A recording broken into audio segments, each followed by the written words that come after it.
ఓయ్ ఈరోజైతే ఆఫ్టర్నూన్ మొత్తం కొంచెం అనీజీగా ఉందండి. ఫుల్గా హెడేక్, నాకు ఎప్పుడు రాదు.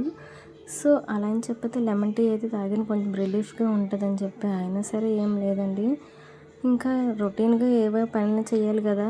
మా పిల్లలకైతే బెల్లం వేసి రాగి జావ అయితే చేస్తానండి. ఇంకేంటి మా ముసలోడు వచ్చాడు, అదే మా మేనల్లుడు. వాడైతే డైలీ వాడు టీ అయితే కావాలి. ఈరోజైతే నేను చేయలేనురా, నువ్వు చేసుకొని చెప్తే అది చేసుకున్నాడు, బాగా చేసుకుంటాడండి.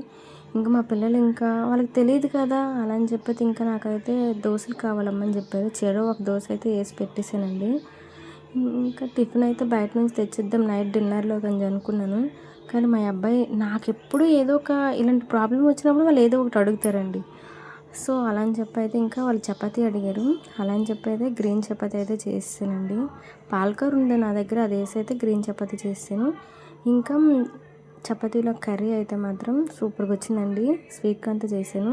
బిర్యానీ స్పైసెస్ను ఒక 5-6 జీడిపప్పులు వేసుకొని, కొంచెం ఎండు కొబ్బరిను, నెక్స్ట్ టమాటో వేసుకొని మెత్తగా పేస్ట్ అనేది చేసుకోండి. ఇంకా కర్రీ ఎలా చేసుకుంటే మనకేనండి, తాలింపులో జీలకర్ర, కొంచెం పచ్చిమిర్చి, 2 పచ్చిమిర్చి చీలికలు, ఇవన్నీ కరివేపాకు, స్వీట్ కార్న్స్ వేసుకొని బాగా ఫ్రై చేసుకోండి. మూత సిమ్లో పెట్టి అవి ఉడికినంత వరకు ఫ్రై చేసుకోండి.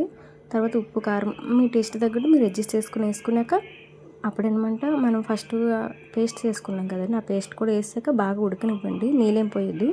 ఒక సైడ్ వేడి నీళ్ళు పెట్టుకున్నాను కదా, అవైతే ఈ కర్రీలోకేనండి. వేడి నీళ్ళు వేసుకుంటే ఇంకా తొందరగా కర్రీ అయిపోద్ది అని చెప్పి అయితే నేను ఇలా చేశాను.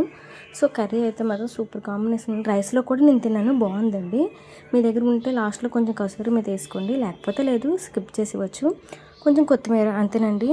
టేస్ట్ అయితే మాత్రం సూపర్గా వచ్చిందండి. గ్రీన్ చపాతీ కూడా ఉందండి. ఇలా పిల్లలకి చేస్తే పిల్లలు కూడా తినేస్తారు. ప్లీజ్ లైక్ అండ్ సబ్స్క్రైబ్ చేసుకోండి. చూసినందుకు థ్యాంక్ యూ అండి. Thank you so much.